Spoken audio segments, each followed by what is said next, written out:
welcome to Blacks and Jews in Conversation. My name is Shannon Taylor. I'm the Executive Director, and I just came back from a full day at White Plains Pace Law School adjunct, the Judicial Institute, for a conference on innovative strategies to nullify gang violence in our communities. This is how it looks. A beautiful brochure by the Franklin Williams Commission on Minorities, the Judicial Commission on Minorities, and what a full-day program it had under the leadership of our member, Honorable Doris Lynn Cohen, who went to Israel with us under our sponsor, the America-Israel Friendship League, led by, of course, Bill Berer. And the speakers there were of all different persuasions and opinions, and quite exhilarating, and I've invited many of them to come on in the future. They covered the issue, essentially, of youth gang grouping and violence and rehabilitation, and how we're going to deal with that in the coming years. In fact, it started with various definitions of what is a gang. Some defined it as without the violence, some defined it in more modern terms than traditional. And there are various programs in Suffolk County, in Riverhead, where they've had some success. And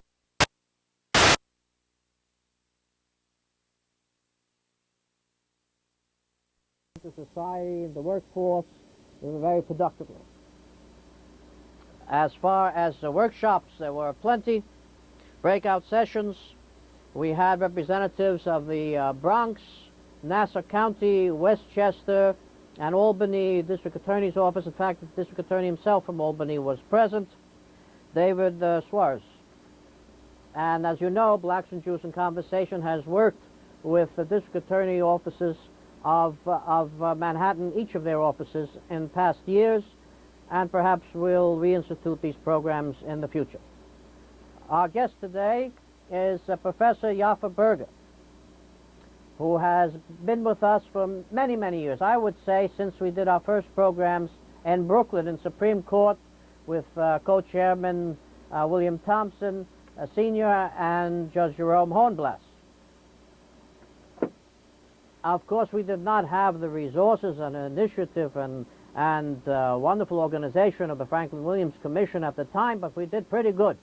And we inspired such as Yaffa Berger to stay on board with us up until today, and we're talking from the mid-90s.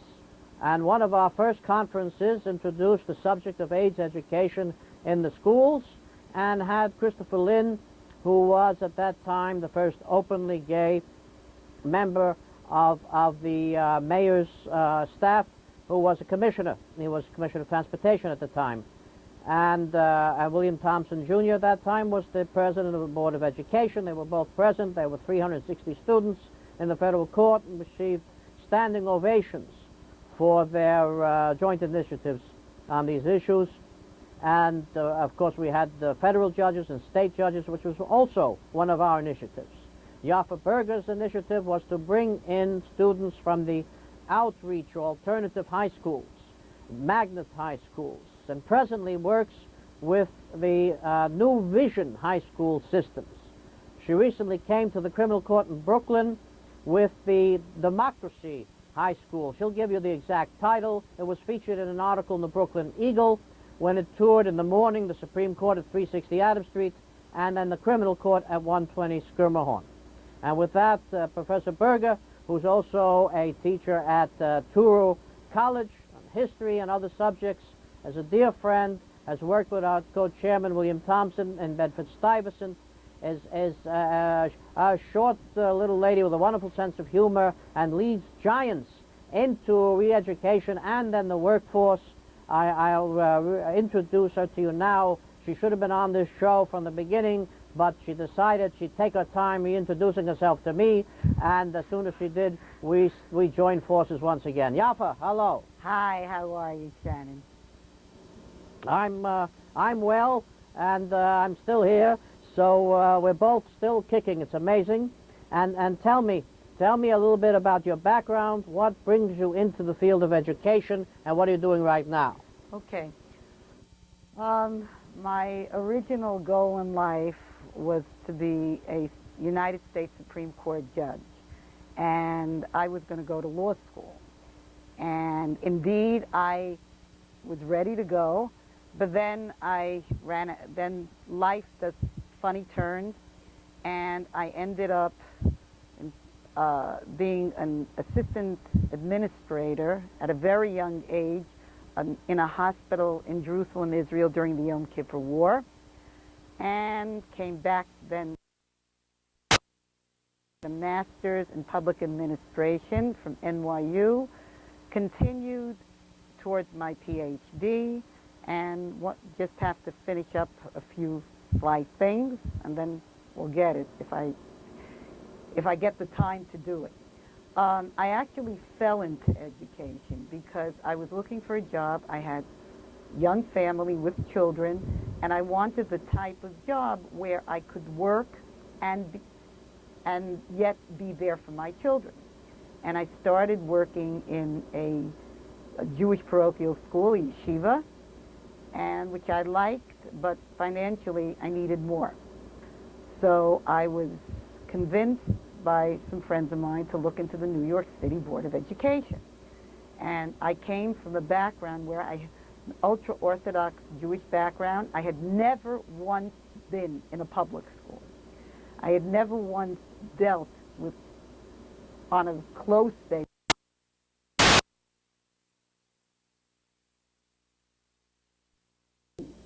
and here I ended up being referred to, and I got my license, went through the whole certification process, and I was placed in an alternative high school in Bedford-Stuyvesant, dealing with a whole group of people that I had never had any contact before.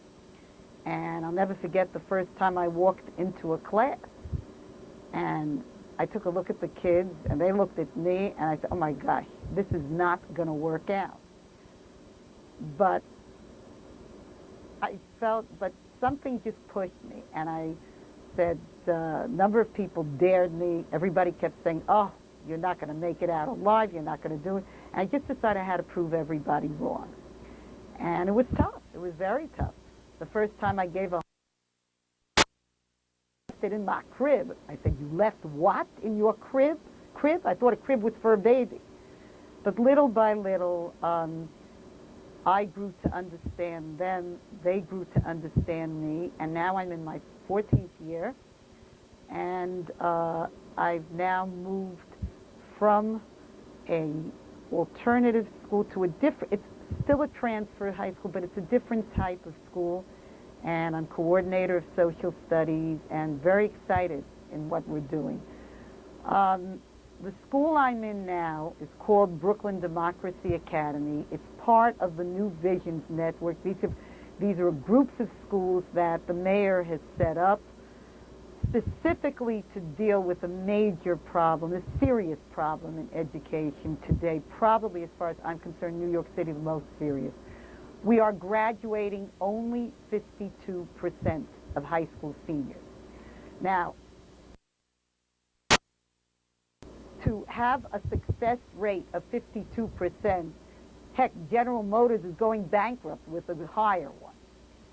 We can't afford to have that. If we're looking in the minority community, we are looking for a graduation rate of 44%.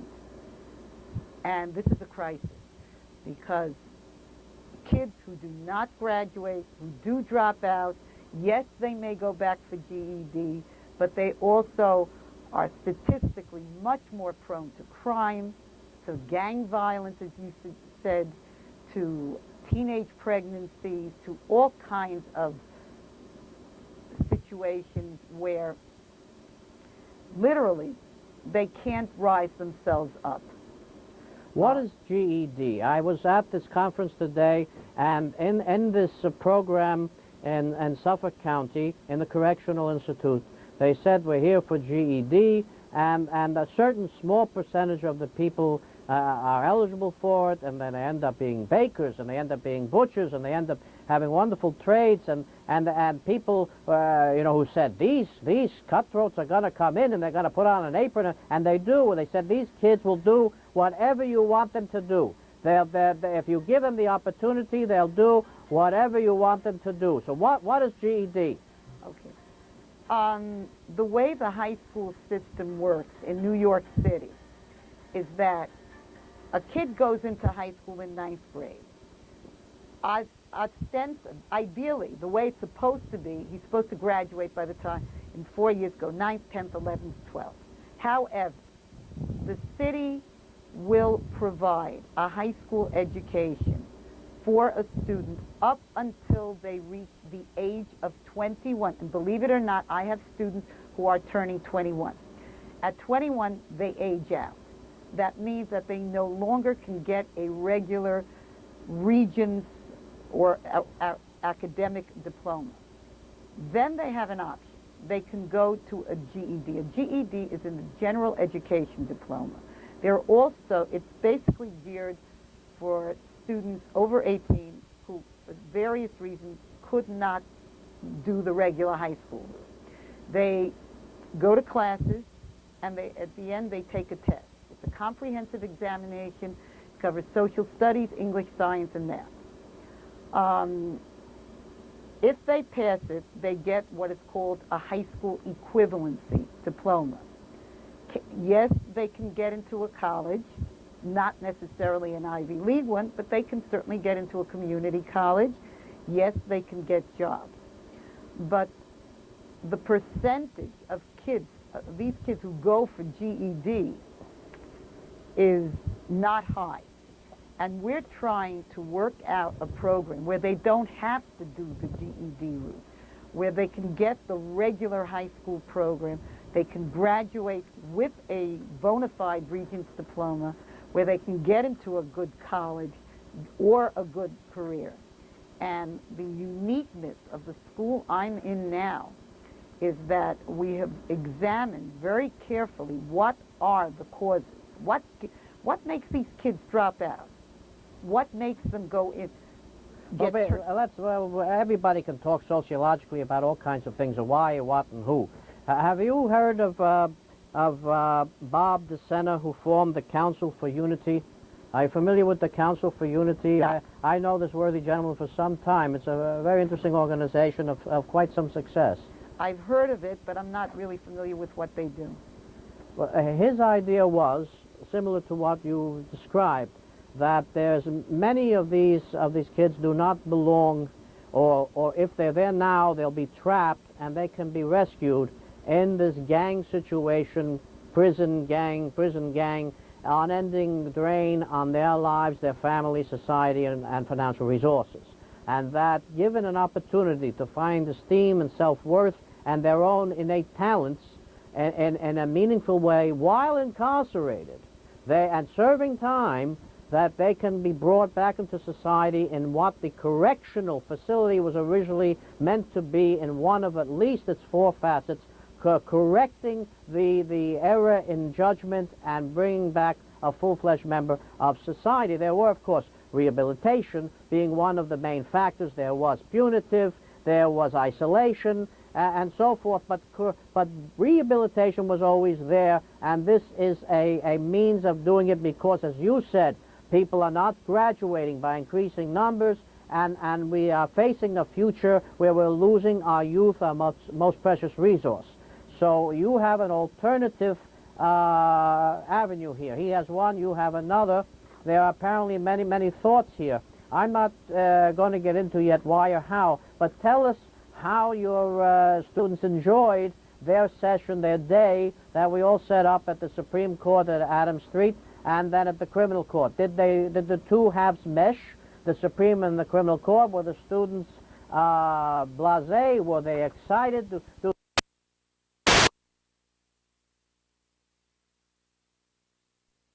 particular judges exciting? Did they find cases exciting? Tell me about their reaction, and as their overseer, what was yours? Well, I can only tell you, we got to the court, It was a pouring day. It was probably the worst rain we had this You fall. always do that. You always bring me out to the rain. And the kids came, and they weren't dressed warmly enough, and they were complaining and complaining and said, why we have to do this. We got to the courthouse. We were met by Officer West, I think her name was, who was the... This is the Supreme Court first right, in the morning. Right, on Adams Street, and who took us inside, told us all about how the court system works. I was so proud because I teach, these are my students who I teach a course called Street Law, where they actually learn basic criminal law and family law and tort law, and these kids were popping. They knew the answers to every single question. A lot of them had experience with the with the justice system, and then she took us to sit in on a case involving two defendants who were accused of illegal weapons. It was a felony case with illegal weapons. And one of the girls, one of my students who came, turned purple when she walked in. She recognized one of the defendants. It was her boyfriend's cousin. So she looked at me, and I gave her a look like, make believe you don't know anything. And he looked at her and smiled. Anyway, they sat down. They were mesmerized, listening to the case, listening to the police officer who had arrested them was being cross-examined. And when we finally had to leave, I mean, those kids were like, they were like overwhelmed. They said, hey, wait a minute, but what? But he was wrong in that. Leading question, I mean, the kids were really outstanding. Then we walked to the local McDonald's, which was not the local McDonald's, which is about a mile away. And by then we were all soaked and sick and everything, and I treated them to lunch because I felt they deserved it. Why do they deserve to be treated? Doesn't the school system provide lunch on?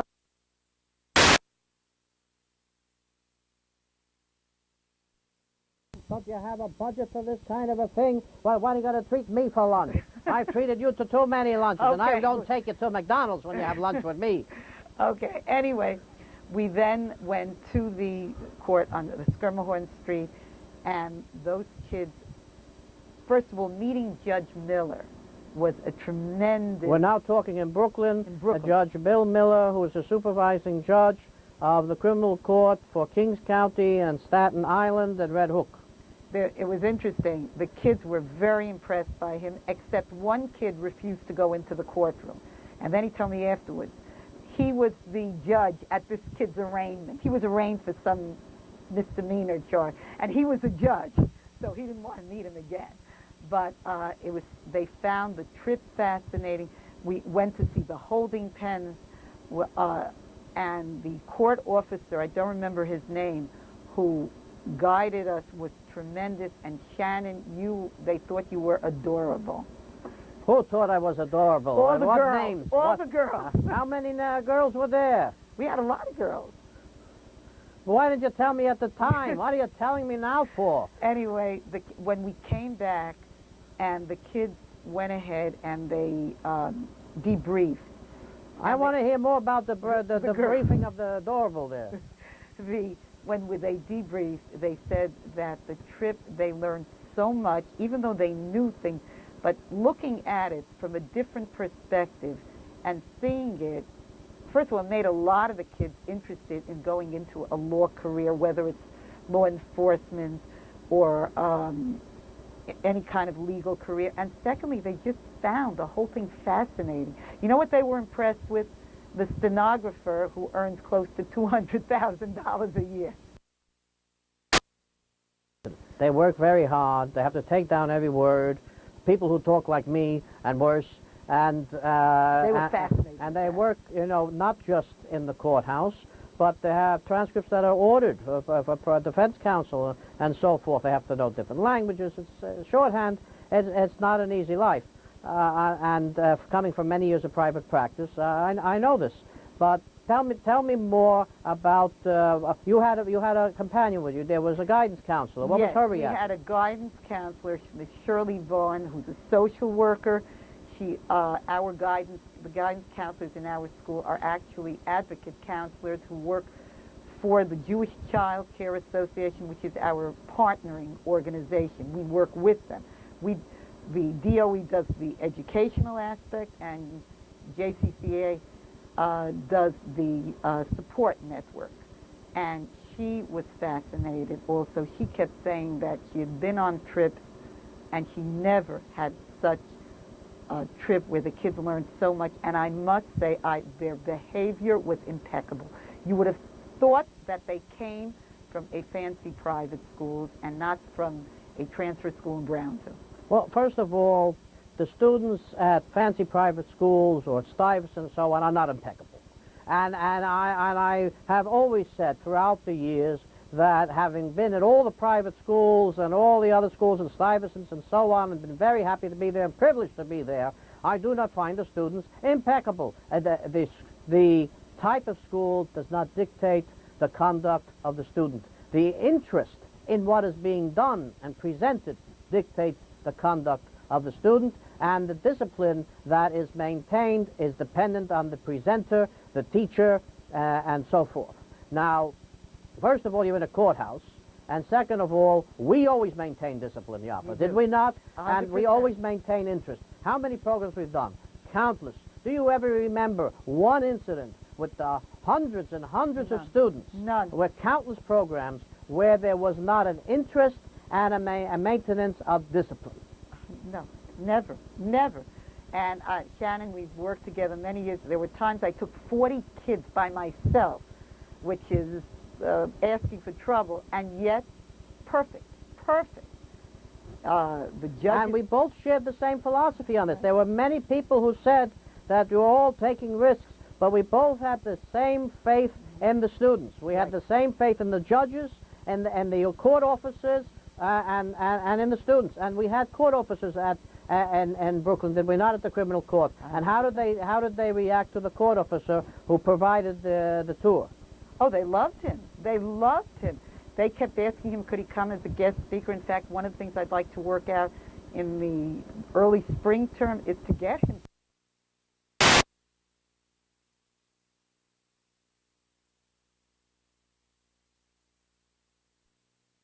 How do they become a court officer?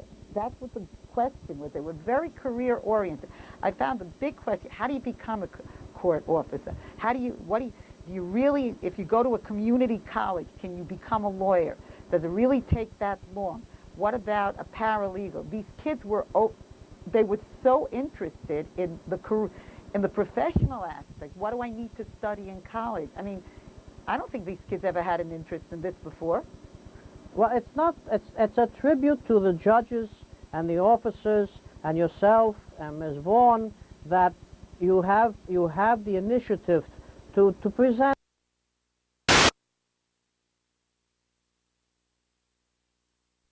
students who are given a second chance at graduation.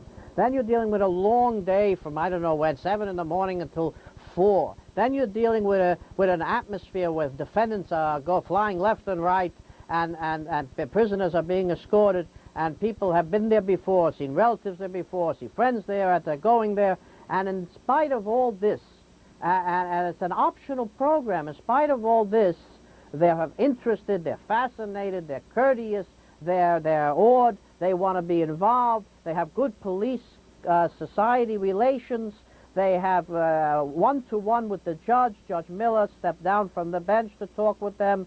So did the Supreme Court, I imagine. So did Judge Zizou in the morning, and they witnessed awesome types of cases. For instance, they heard about some baby who was just killed, and did they follow up in the paper? I believe. Oh, you bet. In fact, I gave them an assignment on it. They had a homework assignment, and this was one of the few homework assignments where everybody turned it in. And what was it about? I asked them to review the details of the case. They had to go through they had to go through the newspapers, and based upon, now that they've seen the arraignment and everything, did they agree with the judge's decision, with the arraignment? And many of them didn't.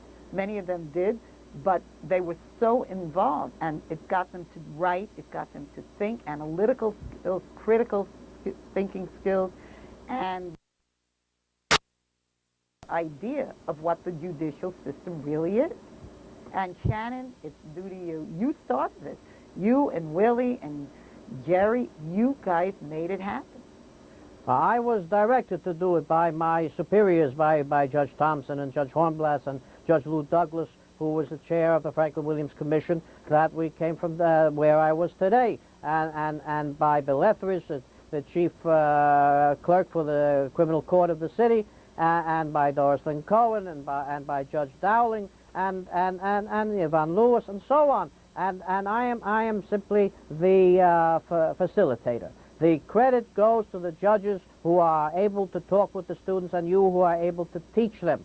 And the rest comes from what the message was about gangs, and the message is in the courts, and the message should be in the schools, or from you, that the students today, if properly approached, can be approached in such a way that we can produce a resource instead of on an unending drain and on the treasury and on their own spirit. We can enliven them, and we can have a future from them, and instead of having an unending repetition of loss and pity and tragedy and crime.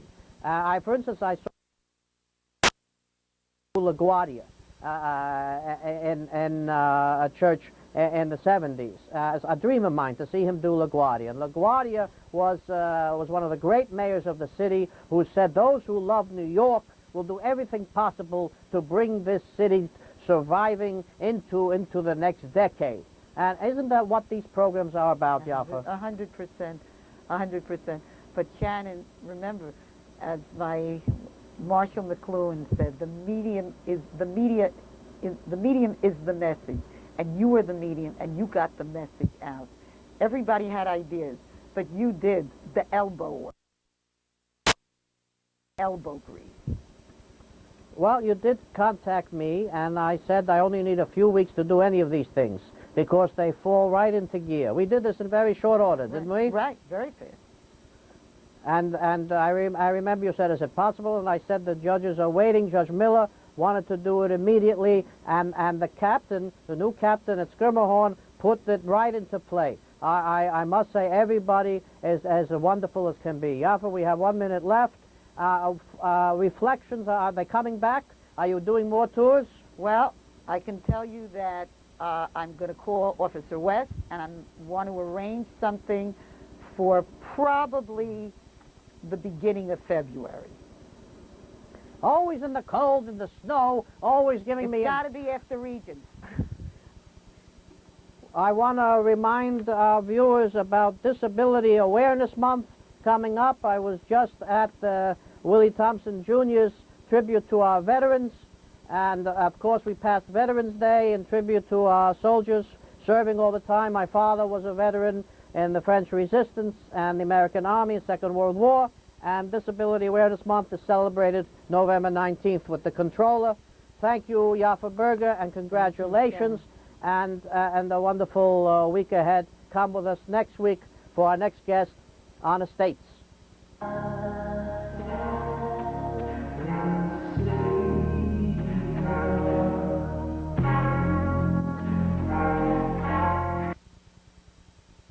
Hello. If you are a first-time buyer of real estate, I urge you to watch the Carmen Leach Real Estate Show, featuring my highly popular and successful seminar, A Practical Guide to Buying a Co-op, Condo, or a House, Things You Should Know and Mistakes to Avoid, which can be seen on MNN Channel 34 every Sunday morning, 9 a.m. Thank you for watching.